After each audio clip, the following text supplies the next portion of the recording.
శుక్లాం వరదరం విష్ణుం శశివర్ణం చతుర్భుజం ప్రసన్నవదనం ధ్యాయేత్ సర్వవిఘ్నోపశాంతయే అగజానన పద్మార్కం గజానన మహార్నిశం అనేకదంతం ఏకదంతం ఉపాస్మహే. ఓం గం గణపతే నమః. ఓం కాళభైరవస్వామినే నమః. ఓం నమో దత్తాత్రేయస్వామినే నమో నమః. మా ఆది ఆస్ట్రాలజీని ఎంతగానో ప్రోత్సహిస్తూ చూస్తూ మా వీడియోలన్నీ కూడా నన్ను ఎంతగానో ప్రోత్సహిస్తూ ఉన్నటువంటి మీ అందరికీ, అలాగే విదేశాల్లో కూడా నన్ను ఎంతగానో ఆదరిస్తూ నా వీడియోలు కూడా చూస్తూ నాకు ఫోన్లు చేస్తూ నన్ను మనస్ఫూర్తిగా ఆదరిస్తున్న మీ అందరికీ పేరు పేరున నా హృదయపూర్వక నమస్కారాలు. ఇప్పుడు మనం డిసెంబర్ 1 తారీఖు నుంచి 31 తారీఖు వరకు కూడా ఈ నెల్లాళ్ళు 12 రాసుల వాళ్ళకి ఎలా ఉండబోతుందో తెలుసుకుందాం. దానికంటే ముందుగా యాక్చువల్గా మా ఆది ఆస్థానం నుంచి జాతకాలు చెప్తూ ఉంటామండి నేను అలాగే మీకు date of birth, time of birth, place of birth మీకు చెప్పించుకోవాలనుకుంటే ఇవన్నీ ఉంటే నాకు పంపించండి. ఒకవేళ నేను షూటింగ్స్లో ఉన్నా అయితే ఫోన్స్ ఎంగేజ్ ఉన్నా మీరు మెసేజ్లు పెట్టండి వాట్సాప్లో, నేను తప్పకుండా రెస్పాండ్ అవుతాను. మళ్ళీ మీకు ఫోన్ చేస్తాను. మకర రాశి గురించి తెలుసుకుందామంటే మకర రాశిలో డైనమిక్ శుక్రుడే ఉన్నాడు కదండి. 2వ తారీఖు నుంచి మీ రాశికి అత్యంత రాజయోగకారకుడు 5th హౌస్ లార్డ్ అంటే దశమాధిపతిగా అయ్యాడు కదా. మీ రాశిలో ఉండడం వల్ల కళారంగంలో బాగా ప్రతిభ కనబరుస్తూ ఉంటారండి. మీరు అందంగా తయారవడము, అందంగా ఉండడము, తెలివిగా ఉండడము, ఆభరణాలు పెట్టుకోవడము, బంగారు ఆభరణాలు అంటే అందరికీ కాదండి. ఎందుకంటే వాళ్ళ స్థితి రీత్యా, వాళ్ళ పొజిషన్స్ రీత్యా ఉంటుంది తప్ప వాళ్ళ జాతకాల రీత్యా అందరికీ ఉండదు. నేను చెప్పానంటే శుక్రుడు కారకత్వం కాబట్టి అందంగా ఉంటారు అని చెప్తున్నా. సరే, ఇదే శుక్రుడు ద్వితీయ భావంలో కూడా వెళ్తున్నాడు 29 నుంచి. శని కూడా ఉంటాడు. శని శుక్రుడు కాంబినేషన్ ఉండడం వల్ల ఏంటి, ఫైనాన్షియల్గా వృద్ధికరంగా ఉంటారు. మీకు శని ప్రభావం వలన ఏమవుతుందంటే ఉన్న ఊరి దూరంగా ఉండడము, కొంతమంది ద్వారా మీకు ప్రాబ్లమ్స్ క్రియేట్ అవ్వడము, మీరే వాళ్ళని అనడము, మాట తొందరపడదనం ఉండడం జరుగుతుంది మకర రాశి వాళ్ళకి. 3వ భావంలో శుక్రుడు జలతత్వ రాశిలో ఉన్నాడు కాబట్టి ఎక్కువగా ప్రయాణాలు చేస్తుంటారు. ఫ్లైట్స్ సంబంధించిన వాటిలో ఉంటారు. కంప్యూటర్స్ సంబంధించిన వాటిల్లో, ఈ విమాన సంస్థలకు సంబంధించిన వాటిలో కూడా ఆ విమాన సంస్థలు మెటల్స్ అంటారు కదా, అవన్నీ బాగుంటాయి. వాటిలో ఉద్యోగాలు రావడము, డెవలప్మెంట్స్ ఉంటాయి. పక్క పెడితే ముఖ్యంగా మీకు వాహన యోగం ఉంటుంది. ప్రయాణాలు చేస్తారనడంలో సందేహం లేదు. చెల్లెళ్ళకి బాగుంటుంది అనడంలో సందేహం లేదు. కాకపోతే 4th భావాన్ని శని చూస్తున్నాడు. 4th భావాధిపతి సప్తమంలో ఉన్నాడు. 4th భావాధిపతి సప్తమ స్థానంలో ఉంటే విదేశ పర్యటన చేస్తారు అని శాస్త్రం ఖచ్చితంగా ఉంది. నేను చదివినదే చెప్తున్నాను, నాకు గుర్తున్నది, నేను చదివినదే చెప్తున్నాను. 4th భావాన్ని శుక్రుడు శని చూసినా వెరీ స్ట్రాంగ్గా ఉన్నాడు కాబట్టి కుజుడు మీకు ఏం ప్రాబ్లం లేదు, భయపడాల్సిన అవసరం లేదు. చదువు బాగా వస్తుంది, వాహనాలు బాగుంటాయి, గృహ సౌఖ్యం ఉంటుంది, భూములు కలిగి ఉంటారు. మీ మదర్ గారికి ఆరోగ్య పరిస్థితి, ఆర్థిక పరిస్థితి కూడా బాగుంటుంది. కాకపోతే మీకు రావాల్సిన సంపదలు స్లో అవుతుంటాయి తప్ప మేమేమీ భయపడాల్సిన అవసరం లేదు. సంగీతంలో కూడా మేటి అనిపించుకుంటారు. కొద్దిగా శని చూస్తున్నాడు కాబట్టి అవకాశాలు తక్కువ వస్తాయి, కానీ మీ అనుభవం కానీ మీకు దానివల్ల సంగీతంలో ఉన్న పట్టు కానీ ఖచ్చితంగా ఏమాత్రం తగ్గదు. డెవలప్మెంట్స్ ఎక్కువ ఉంటాయి. ఇవన్నీ పక్క పెడితే గురుడు ఒక్కడు చాలు కదండి. పంచమ స్థానంలో ఉన్నాడు, 12th హౌస్ లార్డ్ అయినప్పటికీ గురుడు చాలా బాగున్నాడు. పంచమ స్థానంలో కోణంలో ఉన్నాడు కాబట్టి మంచి చేయడానికి అవకాశం ఉంది. పుత్ర సంతాన యోగం కలుగుతుంది మీకు. అలాగే స్పోర్ట్స్ రంగంలో కూడా మీకు బాగా రాణిస్తారు, ప్రేమగా ఉంటారు.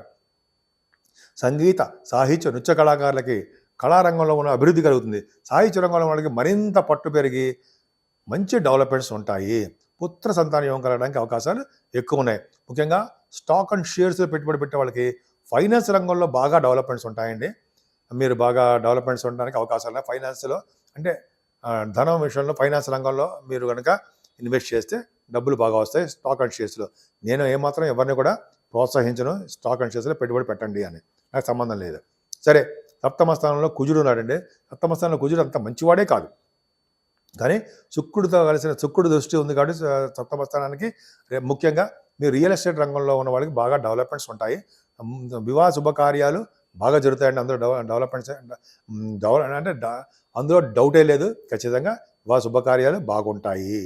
అలాగే భాగ్యస్థానంలో మెయిన్ ఇంపార్టెంట్ భాగ్యస్థానంలో కేతువుకి గురుదృష్టి ఉంది. కుజ సమానుడు కదా, అంటే రియల్ ఎస్టేట్ రంగంలో బాగా డెవలప్మెంట్స్ ఉంటాయి మీకు అనడంలో సందేహం లేదు. భూముల వలన, భవనాల వలన, అంటే సపోజ్ కొంతమంది బిల్డింగ్స్ కడతారు కదా, వాటి వలన ధన సంపాదన బాగుంటుంది. అందరూ డౌటే లేదండి. కుజుడు బ్రహ్మాండంగా డెవలప్మెంట్స్ ఇస్తాడు. రియల్ ఎస్టేట్ రంగంలో డెవలప్ చేస్తాడు. అలాగే సాఫ్ట్‌వేర్ రంగ ఉద్యోగస్తులు కూడా చాలా బాగుంటుందండి. అందులో సందేహం లేదు. ఇంకా చెప్పాలంటే కేతు ప్రభావం బాగుంది కాబట్టి తీర్థయాత్రలు చేయడము, విదేశాలు వెళ్ళడము, విదేశాల్లో స్టాంపింగ్ అవ్వడము, అక్కడ పరిస్థితులు అనుకూలంగా ఉండడము మీకు జరగబోతోంది. భాగ్యస్థానము వెరీ వెరీ స్ట్రాంగ్. పుణ్యక్షేత్ర దర్శనాలు, పుణ్యనదుల స్నానాలు, కాశీ వంటి క్షేత్ర దర్శనాలు ఎంత బాగుందండి. మీకు భాగ్యస్థానం బాగుందంటే మీరు చేసేటువంటి వ్యాపారాభివృద్ధి చాలా బాగుంటుంది. ముఖ్యంగా వేద పండితులకి చాలా చాలా అద్భుతమైన కాలము. శాస్త్రజ్ఞులకి కూడా చాలా బాగుంటుందని చెప్పడంలో సందేహం లేదు. గురుదృష్టి బాగుంది కాబట్టి కొంతమంది సాఫ్ట్వేర్ రంగం కాకుండా ఫైనాన్స్ రంగం ఉంటుంది సార్, వాళ్ళకి బాగుండడం, ఫైనాన్స్ అండ్ అకౌంట్స్ వాళ్ళకి బాగుండడము, అలాగే లాయర్స్ వాళ్ళకి అద్భుతంగా వాదిస్తారు కాబట్టి చాలా బాగుండడం జరుగుతుంది. అలాగే 10th హౌస్ లార్డ్ శుక్రుడు మీ రాశిలో ఉండడము, సెకండ్ భావంలో ఉండడం కూడా, సెకండ్ భావానికి కుజదృష్టి ఉంది కాబట్టి 10th హౌస్కి కుజదృష్టి ఉంది కాబట్టి బాగుంటుంది. అంటే మీరు చేస్తున్నటువంటి ఉద్యోగ భద్రత ఉంటుందండి. ముఖ్యంగా గవర్నమెంట్ ప్రొఫెషన్లో ఉండడానికి అవకాశాలు ఎక్కువ ఉన్నాయి, అందులో సందేహం లేదు. అంతేకాకుండా 10th భావానికి గురుదృష్టి ఉంది కాబట్టి రాజకీయంగా పొలిటికల్గా ఎదుగుదల, పొలిటికల్ రంగంలో మీ జాతకాల రీత్యా ఉంటుందండి. ప్రమోషన్స్ అంటే పదవులు రావడానికే ఎక్కువ అవకాశాలు మీకు ఉన్నాయి. 10th భావం కూడా బాగుంది కాబట్టి మీ ఉద్యోగంలో కూడా భద్రత ఉంటూ, ఆడవాళ్ళకి లేడీస్ కూడా చెప్తున్నారండి, మీ ఉద్యోగ భద్రత బాగుంది. గవర్నమెంట్ ప్రొఫెషన్లో ఉద్యోగాలు రావడము, గవర్నమెంట్ ఉద్యోగస్తులకి ఆల్రెడీ గవర్నమెంట్ ప్రైవేట్ రంగం మీరు ఎక్కడ ఉద్యోగం చేస్తున్నా ప్రమోషన్స్ రావడంతో పాటు మీకు ఉన్నతమైనటువంటి పదవులు రావడానికి అవకాశాలు ఉన్నాయి. లాభస్థానంలో రవి బుధులు ఉన్నారండి. గొప్ప అదృష్టం ఏంటంటే రవి బుధులు 15వ తారీఖు వరకు ఉంటారు.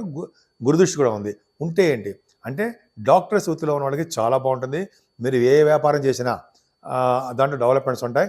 వస్త్ర వ్యాపారాలు కానీ, ఫుడ్ బిజినెస్ కానీ, అలాగే ఎడ్యుకేషన్ సంబంధించినటువంటి విద్యా సంస్థలు వాటిలో కానీ డెవలప్మెంట్స్ ఉంటాయి. 11వ భావానికి గురుదృష్టి ఉంది కాబట్టి ఈ ఆడిటర్స్, అంటాం కదా, ఆడిటర్స్ అంటాం కదా, కాస్ట్ ఆడిటర్స్, చార్టర్డ్ అకౌంటెంట్స్ అంటాం కదా, వీళ్ళందరూ కూడా బాగుంటుంది. మీ ఏ వ్యాపారం చేసినా ఆ వ్యాపార అభివృద్ధి అనుగుణంగా డెవలప్మెంట్స్ ఉంటూనే ఉంటాయి. ఇంకా అష్టమాధిపతి 12వ భావంలో రవి ఉండడం వల్ల ఏంటంటే రవి 12వ భావంలో తప్పండి, ఖర్చులు అధికంగా పెట్టిస్తూ ఉంటాడు, ప్రయాణాలు కూడా చేయిస్తూ ఉంటాడు. ఇదేమైనా మకర రాశి వాళ్ళకి గురుబలం ఉండడము, అలాగే పంచమస్థానంలో గురుడు, అలాగే భాగ్యస్థానంలో కేతువు, లాభస్థానంలో రవి బుధులు ఉండడం గొప్ప అదృష్టము. ఈ నెల మొత్తం కూడా అద్భుతమైన ఫలితాలు ఉంటాయి.